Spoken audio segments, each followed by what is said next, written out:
Now, one big question I've been getting all season is Rime-Coat Raiment better than Osmiomancy? And my answer is kind of. They're just very different. To boil it down to a simple answer, Osmiomancy is still the king of generating grenade energy without getting any kills, but Rhimecoat's a bit more of an aggressive form of the build that I do think is worth running today in the sandbox. I've been running Rhimecoat almost exclusively this season, and yeah, it is really good, and will probably get even better because it will end up taking advantage of the stat changes coming in Apollo later on. So here's my setup. Before we go into it, quick disclaimer, I'm not using any artifact mods in this video. Use them if you want, but to me, they're just a complete waste of time and do nothing except make this video into a quick cash grab that will last for like, I don't know, 2 months and then become irrelevant. For gear and stats, you'll want 100 Rezeal and Discipline, as well as all of these mods. Any empty slots you can just fill with whatever you need. For your subclass, you'll want this setup. Your melee, class ability, and super are all interchangeable, but I prefer Instant Snap and Phoenix Dive, and then I just flex my super depending on the activity. For weapons, you'll want Forthcoming Deviants with Enhanced Demo and Chain Reaction. Now there is a slightly different form of the build that I'll show later that uses Judgment of Kel'Grath instead, but I'm a big fan of Deviants this season. In the past, Bleakwatcher builds have come in one of two flavors, Osmiomancy Duplication or kill-based builds, or sometimes even a hybrid like my last one. For kill-based builds, you can branch off into one of two directions. You can either go with 3 kills per turret, or 2 kills per turret. Going for 3 obviously gives you less turrets, but it does free up a lot of your loadout to be put into other things like Transcendence spam. However, in the event that you have some incentive to put more turrets down, going for the 2 kill form can be very worthwhile. Back in the day with my old pre-Lightfall build, the incentives in question were Ice Flare Bolts and Whisper of Durance. But, unfortunately, unless you like doing no boss damage and having no survivability, these aren't available to you anymore. Nowadays, our incentive is Rhimecoat. Put simply, Rhimecoat turns your Bleakwatchers into throwable stasis hunters equipped with the equivalent of 2 adaptive rocket shots that they can fire at the floor. From my testing so far, you'll be able to consistently have 6 turrets on the floor with the potential to have even more if the ad density is really high. To get 6 or more turrets, you'll need to get used to the following ability loop. While Devour is active, getting 2 kills with Deviants will drop an orb. Pick it up, and you can throw a grenade. Because of said orb, Grenade Kickstart will refund part of your grenade. Because of that refund, you can now fully recharge another grenade and 2 more Deviants kills on any enemy type. This multi-kill will also drop another orb, allowing you to start again.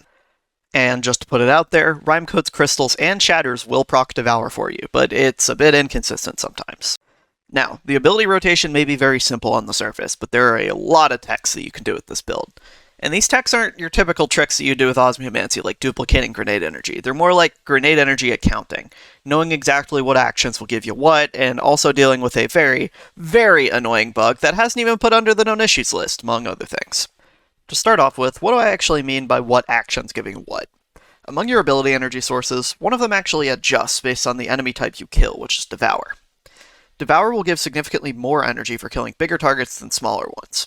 Instead of just showing you the percentages, which you can look up on light.gg, here are the general rules of the build that you'll need to follow. Rule number 1. If your last grenade was thrown while you have armor charge, you only need 2 kills on any enemy type to refund it. These 2 kills will also drop an orb, and because the kills themselves are what charge your grenade to full, not the orb, you can begin charging your next turret in your hand while you move to collect the orb for some additional APM. Rule number 2. If your glaive kills more than one enemy with chain reaction, you will gain slightly less grenade energy, just due to the internal cooldowns within your grenade regen perks. Because of this, you'll need to collect the orb that they drop, and the Innervation proc will recharge the last portion of your grenade. In activities where this won't happen much at all, like GM Nightfalls, you can just take Innervation off. Rule number 3. If your last grenade was thrown without having armor charge, you'll need to get 3 kills to refund it instead of 2. In the event that all 3 of these enemies were Tier 1 enemies, meaning Thralls or Dregs, you'll need to collect the orb to proc Innervation, which will fully refund the grenade. Now, if you learn all 3 of these rules, it just about covers everything. As long as you pick up the orbs, you'll refund a grenade every 2 kills. However, this is assuming one big, unspoken thing, that the exotic actually works as intended. Unfortunately though, when you fire the guy who tests the game stops getting tested. So, there's a very annoying bug you're going to have to deal with on this build. Put it simply, while you have icicles from Rime-Coat Raiment, there is a very, very large chance that any weapon kills you get will just not count as weapon kills. They won't spawn orbs, proc demo, chain reaction, nothing. The only thing they might proc if you're lucky is Devour. My theory as to why this happens is that if the icicle hits an enemy first, even if it doesn't kill the enemy, It'll effectively make your weapon kill into an assist for some reason, instead of a full kill, preventing all of your weapon perks from working. And in the event that both hit at the same time, like with a projectile weapon like a glaive, it's basically 50-50. Now, this does sound, like it runs a bit counter to the entire purpose of the exotic, and yeah, that is true, but luckily there is a workaround that works sometimes. Of course, the best workaround is just avoiding stepping in the Bleak Watchers in the first place, effectively nullifying half of the exotic perk, but there is another thing you could do to improve your odds. Here's the idea. Rhimecoat creates stasis souls on your left or right, just depending on if one is blocked from your view by cover or whatnot.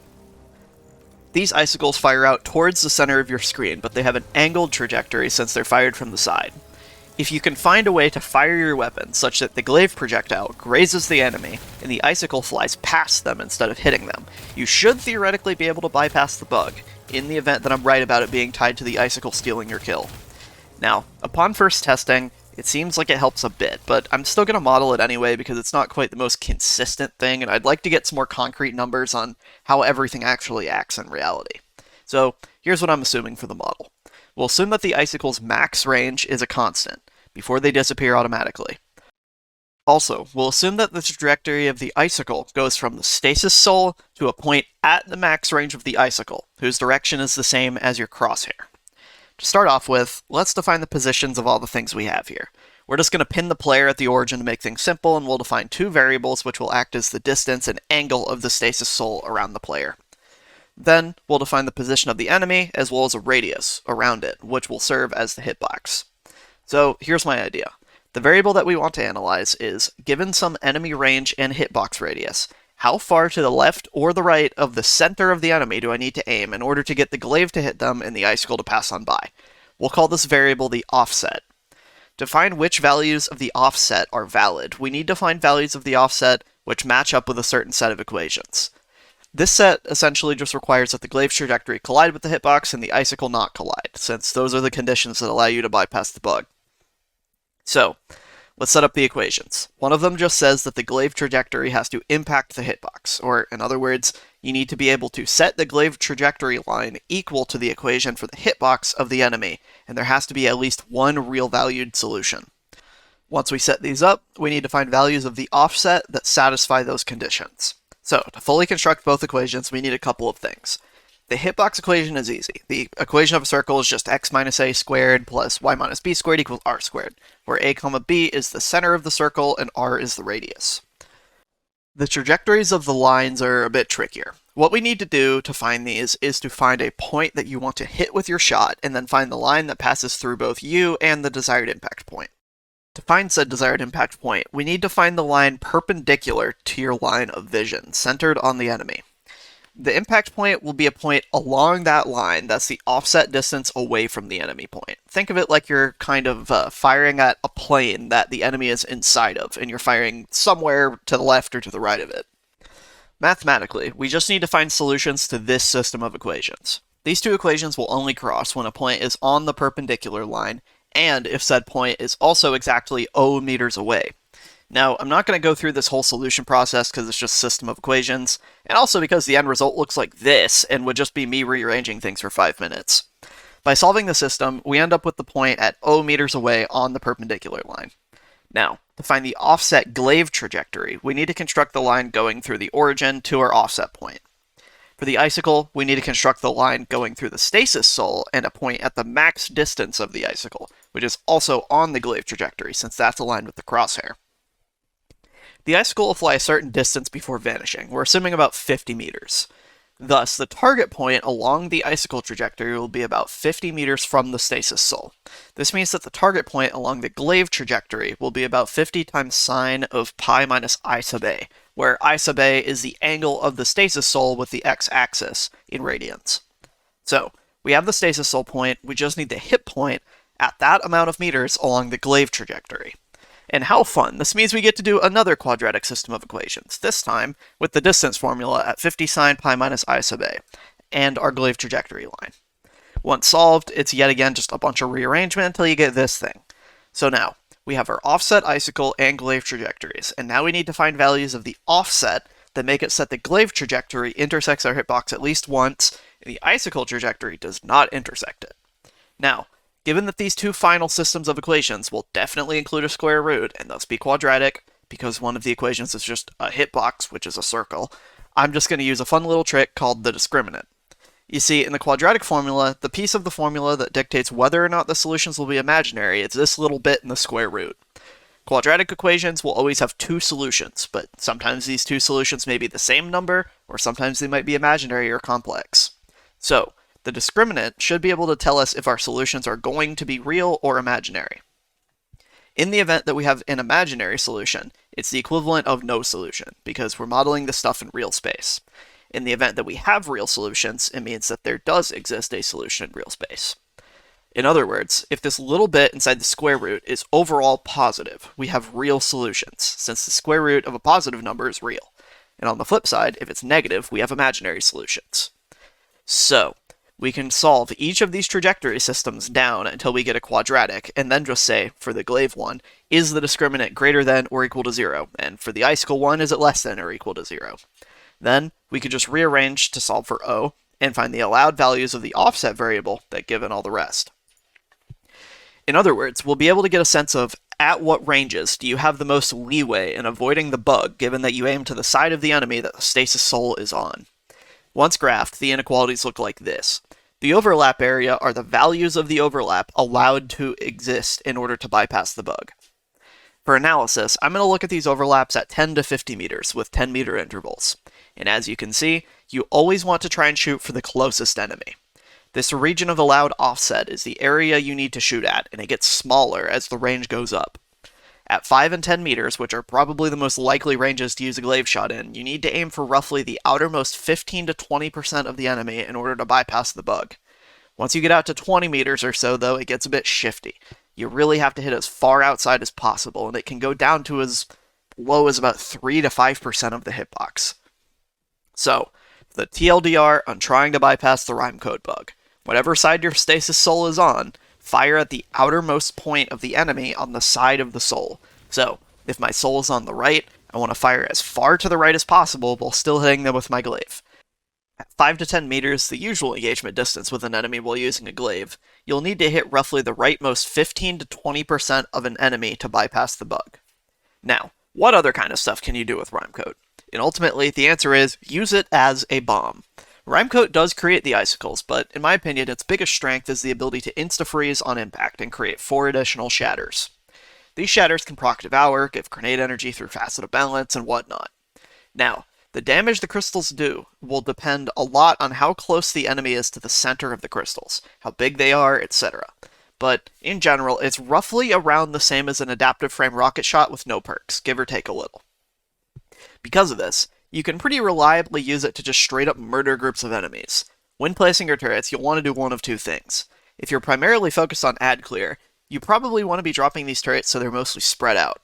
This will cause the crystals to act like a sort of fuse. If a frozen ad gets shattered, it'll end up creating these big chains of shatters that travel down the whole room. On the other hand, if you're trying to set up and deal huge damage to a single enemy that's going to spawn, you can place them all in one spot, making a huge glacier right at their spawn point and just nuking them the moment they appear. Now, to cap things off, let's talk about target priority for a second. This build is almost entirely centered around explosions. Crystals, shatters, chain reaction, even your transcendence is basically just explosions but red. However, you can actually end up getting more energy by killing things manually, using the glaive, because that procs demo. Imagine you've got, say, 10 enemies in front of you, half of them being frozen. Which would be a better idea? Shooting either a frozen enemy or one close to the group of frozen enemies, thus nuking the entire thing and giving you one grenade?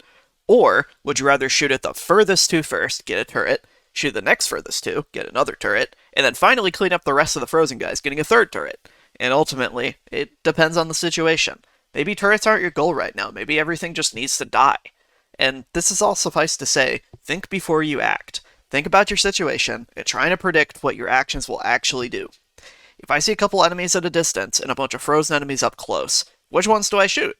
My first reaction may be the ones at a distance get more turrets, but what happens if I have icicles on me? Further away enemies will be more affected by the bug that we talked about earlier.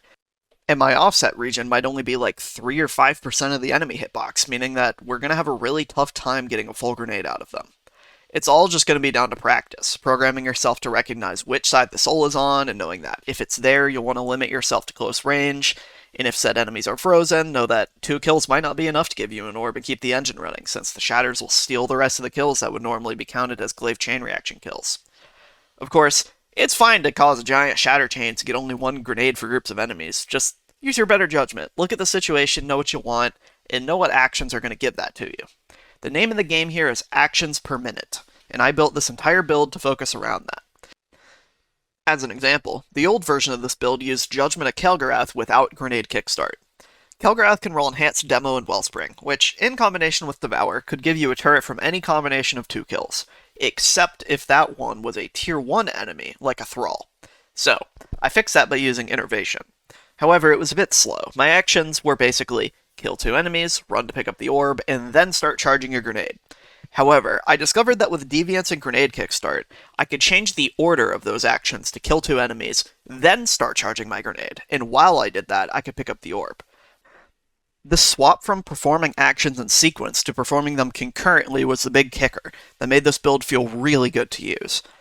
And ultimately, it's because it's all about actions per minute. That loop of kill 2 enemies, grab the orb, repeat is so common, happening once every 4 or 5 seconds or so, that optimizing it to be about a second faster with Deviance allowed me to boost my turret output from about 4 to 6. And ultimately, the same is true here. If you want more turrets, the answer is actions per minute. Turrets have a limited lifetime, and the only way you're going to get more of them is just to crank more of them out per second. And ultimately, that's all I got. Actions per minute is the name of the game here, and your tools of target priority and bypassing the Rhimecoat bug are your tools to boost your APM. Just experiment a bit, see what strategies give you the best results. This is just what works for me.